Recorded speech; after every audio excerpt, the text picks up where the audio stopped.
Greetings to my friends and family and my audience. This is Sunny Sharma, India Insight with Sunny Sharma. My podcast is called India Insight with Sunny Sharma, and my YouTube channel is Sunny Sharma with India Insight. If you enjoy these podcasts I do, particularly for this month, which is on the topic of Black history, please subscribe, share, and like and follow my podcast for future episodes. Today I'll be doing my discussion on the last section of Black history. The section is the future and the present, contemporary African American thought, 1975 to the present. As you know, if you've been keeping up with my podcast, in my last section, which is on We Shall Overcome the Second Reconstruction, I do a preview of each one of my podcasts. This will be my last preview was my last podcast. And so for this introduction of who the main organizations and players are, I'll go through it very briefly because I did cover it in the last podcast. So if you need to go through We Shall Overcome Second Reconstruction, Part 2 of 2, please do so. So now, just to get started, there were several organizations during the period of from 1975 to the present. Many prominent black feminists, such as Dr. Bell Hooks, Andre Lord, and also black feminist organizations such as the Combahee River Collective. There was also seminal figures in the black liberation struggle, such as Harold Washington, the first black mayor of Chicago, Randall Robinson, who was a legal mind, Jesse Jackson, who also ran for president in the mid 80s, Dr. Molefi Kente Asante, who coined the phrase Afrocentricity and really brought the margins of other cultures into the center of a very Eurocentric culture. Cornel West, who's one of the most prominent Marxist and legacy of Dr. W.E.B. Du Bois and Dr. King, Cornel West, one of the most prominent black intellectuals of our era, Henry Louis Gates, Jarvis Tyner, who ran for the Communist Party in 1972 and 1976, Louis Farrakhan, who was one of the most influential and controversial black leaders of the modern era. I know I said this before, but I'm just going over it again. The Sing Sing prison, a group of prisoners who made an infamous criticism of the prison conditions, which is still relevant to today. The Black Radical Congress in 1998, who provided a newfound political vision to reform black politics.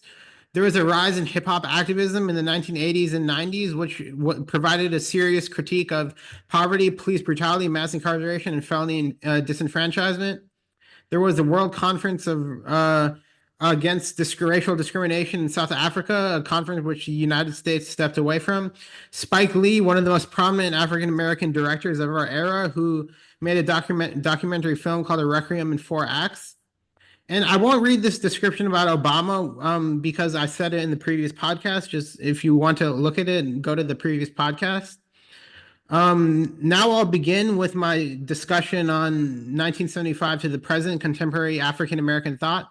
This 10-part series in honor of Black History Month in February on Black intellectual thought, beginning with an introduction and afterwards, spans 5 periods covering 5 different eras of American history since the founding of the American Republic around 1776. This series began with the period of slavery and abolitionism, 1768 to 1861, and ends with contemporary Black thought, 1975 to the present, which concludes with the seminal election of Barack Obama to the presidency in 2008. These sections are based off the book Let Nobody Turn Us Around, an African American Anthology. Now to get started. This period from 1975 to the present is characterized, as periods before, is characterized by tremendous growth in the Black working class, especially blue-collar jobs, whereby 40% of all African Americans in paid labor were blue-collar workers. Dr. Marable and Dr. Manning note the consequences of the legal victories won by the previous generations as policies such as affirmative action combined with the enforcement of equal opportunity laws established by the federal government directly contributed to the creation of the modern Black middle class. With the rise of neoliberalism, there was a rise both in conservatism worldwide and for the first time ever, a formation of an expansive Black bourgeoisie across America in the 1980s and onward that continued to grow. Right-wing politicians and ideologues lobbied with the shift to the right. The government significantly reduced or eliminated support for many of the liberal welfare programs that had been instituted during the previous half-century. Public housing, public education, job training, food stamps, and child nutrition, and support for the indigent and disabled. Although socialism still existed in academic spaces, there was a resurgence in capitalist opportunism and aspirations for all people as the traditional discourse of Black left socialism, anti-imperialism, cooperative economics began to lose ground to the gospel of wealth, entrepreneurship, and Black capitalism. The conservative ideology of Booker T. Washington resurfaced in the age of cyberspace, as I'll remark in my concluding remarks later. There was a problem of wide-scale unemployment in inner cities, contributing to massive rates of incarceration of Black males due to laws passed corresponding to increased punishment given to drug offenders. The authors note that by the 1990s, in many inner cities, between one-third to one-half of a neighborhood's total adult population was no longer in the paid labor force. Furthermore, 10 years later, there was immense growth in the prison population as hundreds of private for-profit prisons were built across America so that by 2000, one-third of all Black males in their 20s were under the control of the criminal justice system, either in prison or jail, on parole, probation, or awaiting trial. Even if many members of the Black coalition were not entirely united, the 1980s was characterized by movements to elect prominent Black ideologues to political office, boasting rainbow coalitions such as Reverend Jesse Jackson, who ran for president, and the first Black mayor of the most diverse city in America, Chicago, Harold Washington. The most important Black politician of the modern era, aside from Nelson Mandela, is President Barack Obama. Not only did President Obama's presidential margin of victory in 2008 was the largest since the victory of President Lyndon Baines Johnson in the 1960s, his coalition included many former Republicans, boasted a diversity of ethnicities, appealed to a more educated constituency, and was in many ways supported and aided by young people across America. The authors note how Obama's campaign recognized that in the wake of political disasters such as the unpopular Iraq War and the federal mishandling of Hurricane Katrina in 2005, many voters longed for a politics that transcended partisan division. Despite immense opposition to his presidency from the Republicans and the rise of a significant organized force of the Republican constituency called the Tea Party, President Obama was able to accomplish an ambitious agenda that saw an end to the war in Iraq, an end to Iran's nuclear program, the passing of the Fair Pay Act for women, a revitalization of New Deal protections to save America from the recession, and of course, the passing of Obamacare, ensuring millions of poor people across America. President Obama, without a doubt, was the most consequential president of the modern era, but his election and time in office was characterized by tumultuous change in America and abroad. Many on the right viewed President Obama as a threat to the business-as-usual system that viewed materialistic economic exploitation, political deadlock, and social hierarchy as normal. Although the challenges he faced are sometimes larger than his ability merely as one executive to surmount them, President Obama successfully navigated and overcame his political obstacles, both serving as the uniter-in-chief and the party leader exceptionally, while inspiring a whole new generation in spite of immense pushback from those who perceived his presidency as a threat to their position of leverage in the larger social order. The era of contemporary African American thought in 1975 to the present saw an expansion in ideas of Black feminist thought of previous eras that was alluded to at the beginning of this anthology. This was primarily seen in the Combahee River Collective, formed by Black feminists in Boston in 1974 and lasting until 1980. This organization, highlighted in the statement by Barbara Smith, addressed the ways that racism, sexism, classism, and heterosexism all work to perpetuate each other, and much of their works reflected the goals of other feminist groups, such as the National Black Feminist Organization, NBFO, and Black Organized for Action, BWOFA. Smith explains in this section the genesis of contemporary Black feminism that the need for groups, especially Black women, to recognize their common oppression is drastically important in the long haul of history. So, in the process of conscious raising, or actually life sharing, we begin to recognize the commonality of our experiences, and from that sharing and growing consciousness to build a politics that will change our lives and inevitably end our oppression. Smith also speaks to the necessity of any world-changing revolution to not just redistribute resources evenly among the producers, but also her resolve that we are not convinced, however, that a socialist revolution that is not also a feminist and anti-racist revolution will guarantee our liberation. Furthermore, she speaks to her organization's sentiment that we believe in collective process and a non-hierarchical distribution of power within our group and in our vision of a revolutionary society. This conception of Black feminist thought applied to a workers' revolution not only follows many of the ideas of sharing the means of production, but also resonates with the feelings of Ella Baker to shift political power from single leaders to a group of organizers and theoreticians. Assata Shakur, a Black Panther and a leader in the Black Liberation Army, BLA, during the early 1970s was the target of FBI COINTELPRO operation, facing a variety of fake charges from robbery to kidnapping to murder, yet none of these accusations led to a conviction. However, she was convicted of murder in 1977 and handled a life sentence. Maintaining her innocence till the very end, she escaped from prison in 1979 to Cuba, where she resided until 1986. One leader who boasted a rainbow coalition like some of the Black Panther leaders, like Fred Hampton, was Harold Washington, the first Black mayor of Chicago, elected in 1983. Supported by a diverse coalition of Black, white, Latino, and liberal, Washington sought to both clean up the corruption of the past Chicago mayor Richard J. Daley while also confronting the racist policies of the city. His battle to reform Chicago revealed the racist and unequal structure of the most segregated city in America. Washington sought to give every member of Chicago a fair and equal chance of economic opportunity, indicated by his pronouncement that, "In the future, I see a Chicago of compassion, a city where no one has to live with rats, where the sick can be cured, and where no one is overtaxed on property and burdened with other hidden taxes." Furthermore, he speaks on the necessity of providing proper infrastructure to cater to the people's needs, where he relates, "I see a Chicago that runs well, in which services are provided as a right, not as a political favor." This period was not only characterized by Black political excellence, but also a rise in Black feminist thought that sought to undermine normative hierarchies in America and abroad. One such figure who accomplished this was Audre Lorde, who a well-known lesbian feminist, political activist, and poet who founded the Kitchen Table Women of Color Press and served on the editorial committee of the Black Scholar. Since her death, many of her famous books, such as The Uses of the Erotic and Sister Outsider, have only increased her fan following. Lorde spoke to the need of women taking their own agency to overcome old patterns of progress that have not served them, because she firmly believes the future of Earth may depend upon the ability of women to identify and develop new definitions of power and new patterns of relating across difference. She recognizes that not only change is hard and necessary, but that to understand how hierarchies work, we must identify the pieces of the oppressor that reside within the oppressed.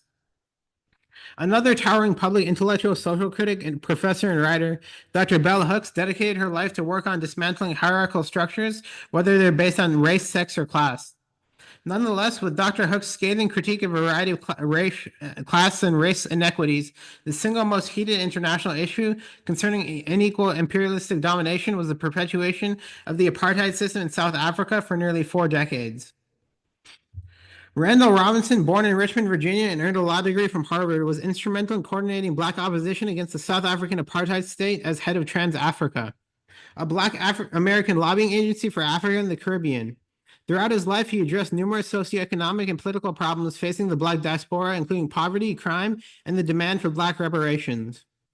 Reverend Jesse Jackson would address the same issues as a presidential candidate, but first he was concerned with the apartheid state in South Africa. In addressing an anti-apartheid conference at the United Nations in 1984, Jesse Jackson describes a historically stark difference in perception and power between Europe and Africa that has not only contributed to the colonial problem, but has exacerbated it significantly.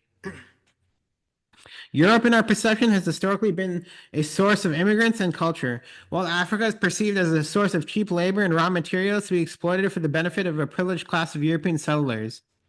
However, Jackson's advocacy would extend not just to international affairs, but also domestic political aspirations. Jesse Jackson, born in South Carolina, became head of the Chicago chapter of the Southern Christian Leadership Conference, Operation Breadbasket, and became an ordained minister in 1968 while in close alliance with Dr. King. The authors note his critical work in developing Operation Push, People United to Save Humanity, a civil rights organization focusing on economic empowerment and social protest in impoverished urban areas. Running for presidential office on a left-wing public policy agenda in 1983 on the slogan Rainbow Coalition, he gained immense support from not only African Americans, but a variety of ethnic groups. He ran 2 times, first time winning 3.5 million votes in 1984, and second time winning 7 million votes in 1988. His efforts demonstrate that a minority Black candidate could potentially win the presidency with enough support, foreshadowing the victory of President Obama 20 years later in 2008. Jackson's idealism and common sense inspired many leaders, especially reflected through his understanding that if an issue is morally right, it will eventually be political. Where some worked in the realm of politics, others were thoroughly involved in educating the next generation. Dr. Molefi Kata Asante chaired one of the most influential departments of African American studies in America at Temple University for many years. As an author, he was not only the founding editor of the Journal of Black Studies, but he also derived the theory of Afrocentricity in his scholarship, which has massively influenced Black studies. In the 1991 introduction to his essay on the Afrocentric idea in education, he speaks to the two essential tenets of education for politically and economically marginalized Blacks as, one, education is fundamentally a social phenomenon whose ultimate purpose is to socialize the learner, to send a child to school to prepare that child to become a part of his social group. Two, schools are reflective of the societies that develop them. White supremacist dominated society will develop a white supremacist educational system. Through his work, there was a significant shift in education from Eurocentric model to being more inclusive of other cultures. Dr. Asante's scholarship contributed to a cognitive shift among his students, whereby by seeing themselves as subjects rather than objects, they become integral participants in the education process, not merely observers. However, there weren't just shifts in educational perspectives, but also in political leanings. The replacement of Supreme Court Judge Thurgood Marshall with Clarence Thomas was indicative of a wider shift occurring in judicial courts, which were slowly becoming more conservative. This was without a doubt in response to many of the political achievements and legislative protections gained during the Civil Rights era and onward that saw significant traction from an expansive and inclusive New Left movement. One of the preeminent scholars born near the beginning of the New Left movement of the 1950s and 1975 in the fields of theology, philosophy, and Marxist thought was Cornel West, born in Tulsa, Oklahoma, and a graduate from Harvard. As a member of the Democratic Socialist Party of America in 1982 and a writer of several books such as Race Matters and Democracy Matters, Dr. West advocates the fundamental redistribution of wealth and resources, the reduction of power of the market, and the creation of a more equitable society in the United States. Dr. West relates in his essay, Nihilism in America, that the greatest threat to the progress and preservation of American life is not oppression or exploitation. Rather, for as long as hope remains and meaning is preserved, the possibility of overcoming oppression still stays alive. Even though he had been deeply impacted by socialist theory, Dr. West insists that the center of politics is based on an affirmation based by concern of others, and consequently, this is why a love ethic must be at the center of a politics of conversion, similar to what Dr. King advocated. Furthermore, when talking about love, he says, rather, it is a last attempt at generating a sense of agency among a downtrodden people. He says this principle is most clearly represented in Toni Morrison's book, Beloved, whereby love is used to increase both self-evaluation and encourage political resistance in one's community. He concludes his essay with a recommendation that these models must shun the idea of one Black national leader. They should also put a premium on critical dialogue and democratic accountability in Black organization. Work must get done. Decisions must be made, but charismatic presence is no legitimate substitute for collective responsibility. Only a charisma of humility, accountability is worthy of leadership grounded in a genuine democratic struggle for greater freedom and equality. This indeed may be the best and last hope to hold back the nihilistic threat in Black America. The intellectual tradition that Dr. Cornel West belongs to draws much of its inspiration from the socialist ideas of W.E.B. Du Bois, as well as the realization of the beloved community touted by Reverend Dr. Martin Luther King Jr. I thank you for listening to my podcast. My next podcast will be on part 2 of contemporary African American thought in 1975 to the present. And so what was characteristic of this period, which I just discussed, was a growth in rainbow coalitions. Now, Black people were welcome to, as there was electoral politics, to inviting whites, Latinos, Asians, and other groups into their political process. There also was a growth in Black feminist thought by such figures as Dr. Bell Hooks and Andre Lorde, which sought to dismantle many of the systemic hierarchies in America. And so with this, there also was an extension of, as we see through Henry Louis Gates, of completing the projects of W.E.B. Du Bois of the past, which W.E.B. Du Bois also inspired Dr. Cornel West, who also ran for president in the present era. He ran for president in 2024. And so overall, we see a rise in the Black bourgeoisie during this period, as well as Black electoral politics, which would eventually influence the rise of President Obama in 2008 to the presidency. So I thank you for listening, and I'll be providing a description of this podcast in the YouTube description below. And I hope you can join me for my future part 2 podcast. And in a couple of days, I'll be concluding with my concluding remarks on this entire anthology and all 10 parts I've done. Okay, thank you.